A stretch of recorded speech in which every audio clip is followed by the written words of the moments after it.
Hey, how's it going? I am Mikey Mo, also known as Jersey, from Central New Jersey. This is Project Green Room. Enjoy.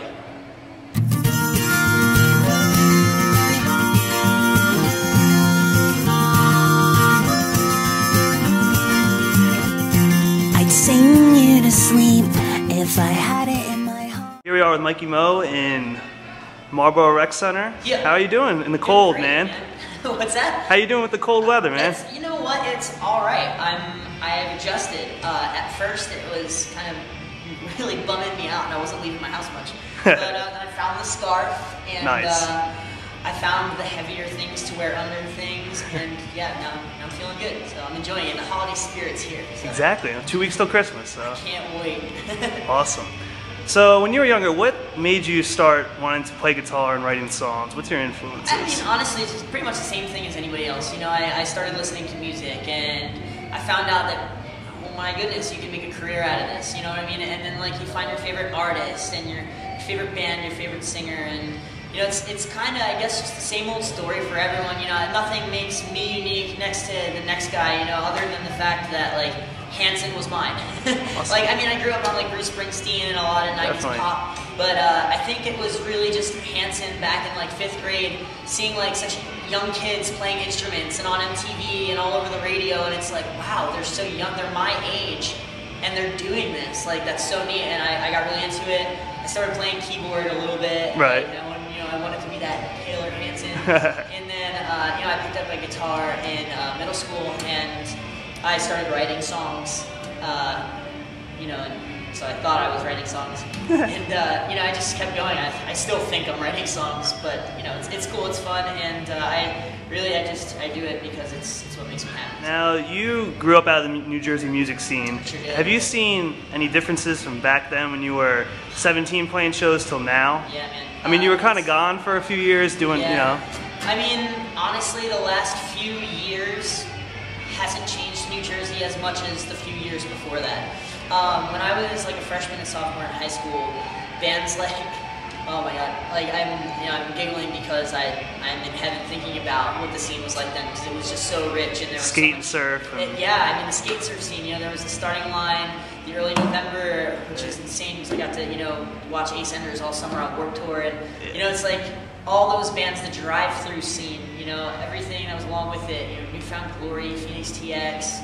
You know, when Blink-182 was releasing Enema of the State and Take Off Your Pants and Jacket, like that is the music scene. After deciding on, you know, there was the deciding to be a musician, then jumping into a music scene, and that pop punk music scene was really the one I just dove headfirst into. And New Jersey was great. We had venues like Birch Hill. You know, we had venues like M&M Hall, tiny crap little hall. But the thing about the hall was it was a place for music. It wasn't used for anything else. It was a tiny little hall with a stage that fit probably maybe 200 people illegally. It was a stone parking lot that the bassist of my old band ran over the guitarist of Brand New's guitar head. Like, I mean, you know, I could go on all day with stories about like these bands that blew up that I used to beg the promoters to play shows with, like, oh, I'll do sound for free if you let my band play the show. New Jersey was a great scene, and I think it's on the uprise again, and I honestly would love to have a part in, you know, getting it there. So you just released Oh Boy, Here We Go at the beginning of November. Yep. Now, did you release that yourself? And yeah, I did. Awesome. It was actually a very like lacking release. I wish I put a lot more promotion into it. I mean, I guess I did the best I could, maybe. You know, I just chatted it up on Tumblr and Twitter. Definitely. And I tried MySpace. I did the Facebook thing, and I tried the word of mouth thing. You know, I've been realizing a lot lately that I guess I depended on people I've met over the last few years a little more than I should have, because what you learn after leaving a band of a certain stature is you definitely can't take that stature with you. Not that I expected to, but you also can't necessarily take a lot of people who you thought were your friends with you either. And you know, I've taken a lot of great people, you know, a lot of great friendships out of the opportunity that I had over the last 3 years. But at the same time, I've lost a lot of people that I thought I was really close to. So I guess that folds into, you know, the release of my EP. I thought I was going to have a lot of help with friends. Right. But, you know, things go how they go, and you know, I'm still here and I'm still playing, and I'm just, you know, there's still kids listening, so I'll do it as long as I can. What's it like to be releasing your own music again after? It's not easy at all. I mean, it's fun, to be honest. DIY has been so refreshing after the last few years. You know, it's not that the band I was in or the things I was doing, you know, it's not like I wasn't working for it or we weren't as a band. Of course we were. But DIY is just totally different. I make the decisions, you know? And sure, the person in a higher place than me right now goes, yeah, and that's why you're there and I'm here. But then again, yeah, that's why I'm here and you're there, because this is what I grew up doing. And you know, it's the type of thing where if I can have a career and do this the way I'm doing it, I'd almost rather, because this is, you know, it suits me, it's who I am, and it's who I've kind of always worked to be, and I just love being able to do things myself, and it's really fun. So. Now, do you enjoy writing your own songs again after kind of, you know? Yeah, you know, the writing process over the last few years has been interesting, just because, you know, what I used to do is read liner notes to know that, you know, I haven't been writing over the last few years. You know, I wrote bits and pieces of my own songs, and it's cool because I got to take a handful of them away from the experience that I had, and you know, make something of them, of the ideas that I had, you know, in releasing "Oh Boy, Here We Go." But it was refreshing to write some of my own songs again. It's also, I feel, been harder than it ever has. Even though I thought it would be easier, I thought I'd be able to come home and just, you know, write like a leaky faucet. But it's been pretty dry. I mean, I squeezed a few songs out. You know, I redid a few old ones, and it's been cool. I feel like I might need to put the guitar down for a little while and just soak up the situation I'm in now and ride that wave and see what happens next. So.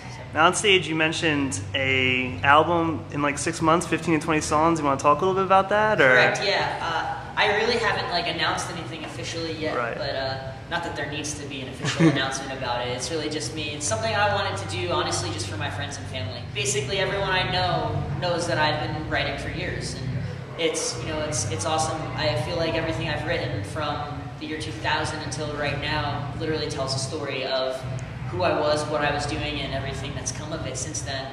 And so what I want to do is put together a CD.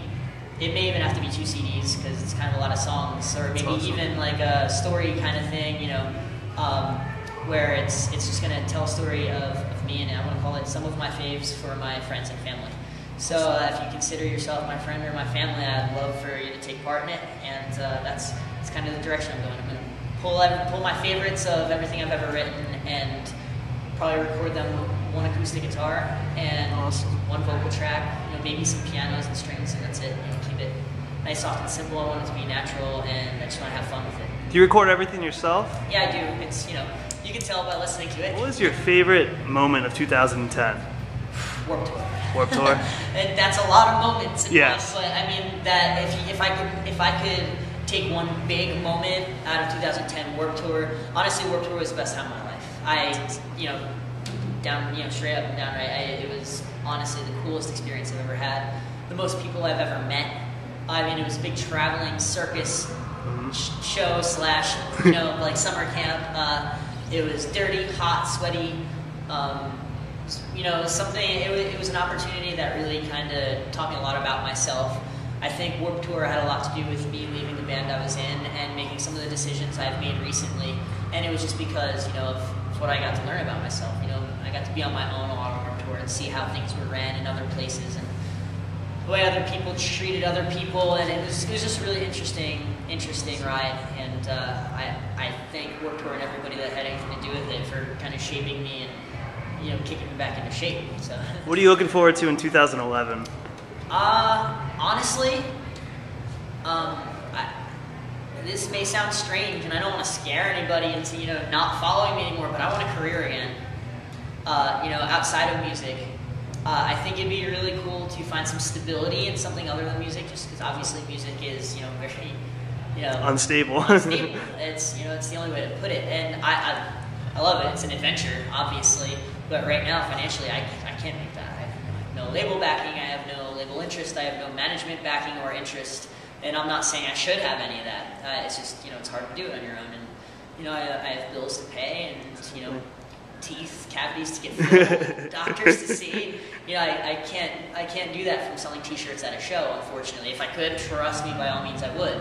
I wanted to do nothing else, but I think it'll be cool to kind of it'll be a bit stress-free to know that I'm writing music, not because I have to live off of it, but because it's something that I love to do again. You know what I mean? So Exactly. I have money coming from somewhere else, so the music can once again feel natural. It's not, I don't Forced. have to do it. Yes, exactly. So that's kind of really one of the major ideas that has made me comfortable with finding a career outside of music again. It's just knowing that music may feel a little more natural once I go that direction. So. Thanks for taking the time to talk with us, and we hope to see you in the future very soon. Yeah, definitely. Thanks for having me, and I'm not going anywhere anytime too soon. So hopefully there are things to come. Awesome.